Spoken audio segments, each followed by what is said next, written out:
Kirsten Lynch is the Executive Vice President and CMO for Vail Resorts, where she heads up all marketing, sales, and PR efforts, as well as their retail division. Kirsten is hands-on with her team, building some of the industry's most important consumer-facing innovations. It's a great pleasure to have Kirsten wrap up the first annual MTS Talks.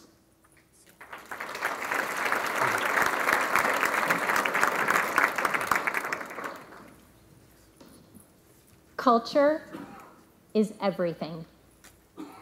That's a strong statement. And what in the world does that have to do with innovation? What we're all here to talk about today. Well, it actually has everything to do with innovation because the single biggest driver of innovation is people. It's not technology, it's not process, and it's not creativity. It's about people, and it's about your culture. If innovation is the growth engine behind all of our businesses and people are the driver of innovation, then your culture is everything. And don't get me wrong, I'm not talking about culture as in creating a place that makes your employees feel good, and I'm certainly not talking about policies, procedures, or SOPs. It's about you. It's the tone you set.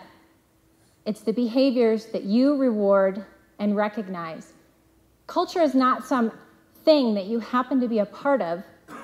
It's actually you.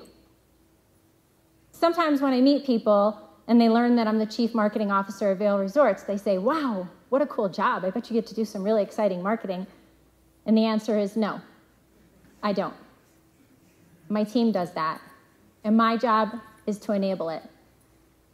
It's actually a little counterintuitive to what people expect a chief marketing officer to say, but I actually consider that the single most important part of my job is to unlock the potential of my team, to set a clear vision, to remove barriers, and to create an environment that allows them to do their best work. And I actually consider that the single most important job of everyone in this room, if you're a leader in your company, if you're a leader in this industry, is to unlock the potential of your talent if you want innovation. This is not some platitude to feel good. It's the difference between good and great. It's the difference between follower and innovator. I love that the theme of MTS this year is it's all about the people because it highlights the biggest driver of innovation. People. And I'm actually not the only one who thinks this.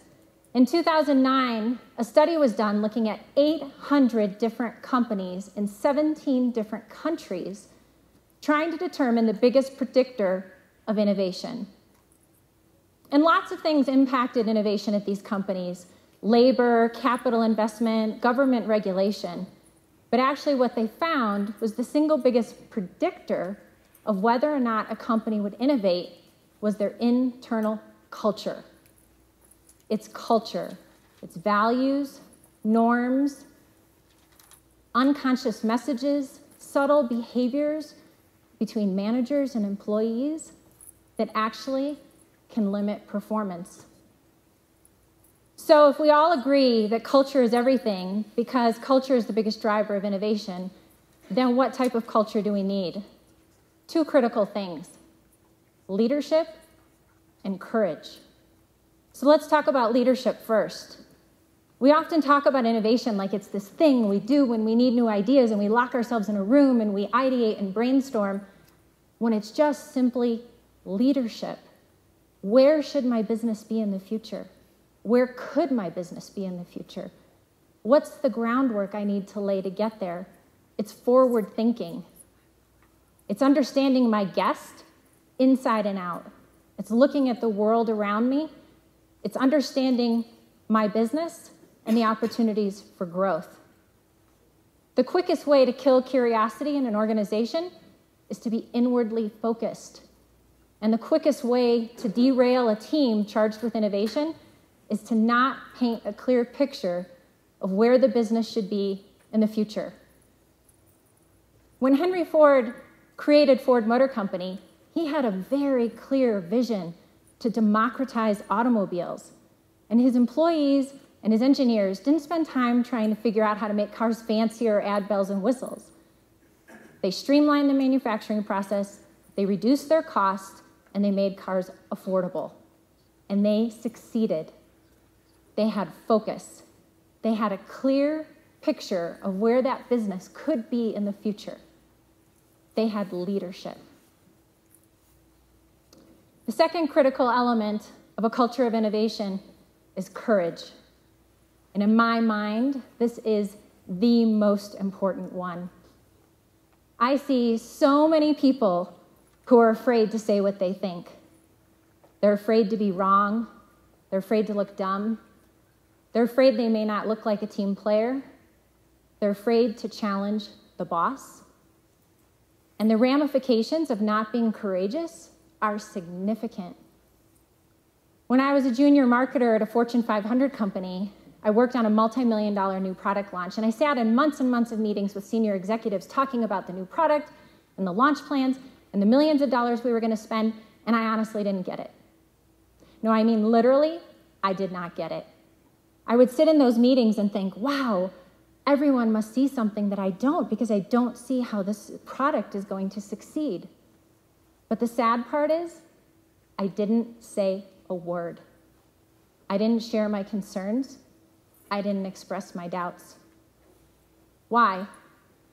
Well, as I reflect back on it, it was over 10 years ago, I think I thought I was too junior. I think I thought I wasn't an expert, and I was afraid I wouldn't look like a team player because this product was incredibly important to our company. But at the core of it, I was afraid to be wrong. So the new product launched, and it failed. And the company lost millions of dollars. But the moral of this story is not that I was so much smarter than everyone on that team. The moral of this story is actually that I was not courageous. I didn't ask the questions. I didn't challenge the assumptions. I didn't stop the train from leaving the station. I learned my lesson. I'm older and wiser now. But this is not an uncommon story. And I'm not advocating blind courage where you just push your ideas forward. It's actually a delicate balance of having a point of view and questioning and challenging, but being willing to hear others' points of view too. Sometimes people on my team say to me, well, Kirsten, I was courageous, but it didn't work. No one agreed with me. But that's not the point. Success is not getting everyone to agree with us. Success is getting all of the points of view and opinions out on the table to get to the best idea for the company. Challenging, questioning, differing points of view are not a threat. They have been proven to improve decision-making, whether you're on a jury, you're on a team, or you're innovating. In fact, some interesting research was published in the Journal of Applied Psychology that proved that even when the differing points of view in a room were wrong, they caused the team to think better, create more creative ideas, and better creative problem solving. I mean, think about that for a second. Even if what you say is totally wrong, it's better for the team and it's better for the company. So, perhaps the key to unlocking innovation is the courage to be wrong. Imagine the power if you and your teams embrace that concept. There's a quote that I read in a Harvard Business Review article that I absolutely love that I want to share with you. And the quote goes like this: "Perhaps risking being the fool is necessary to move forward. And underlying that is courage. Courage to speak up, courage to risk, courage to step forward rather than sitting back quietly." I love that quote because I think it sums up the biggest barrier to innovation. So we've heard a lot of amazing talks this afternoon about innovation, thought-provoking and inspiring. And I would challenge all of us as we embark on this journey to innovate for our companies, for this industry, to start by looking at ourselves. Are you creating a culture of leadership and courage? Because the world is a competitive place, and no amount of technology or process is going to make your company succeed if you don't embrace a culture of innovative thinking. Thank you.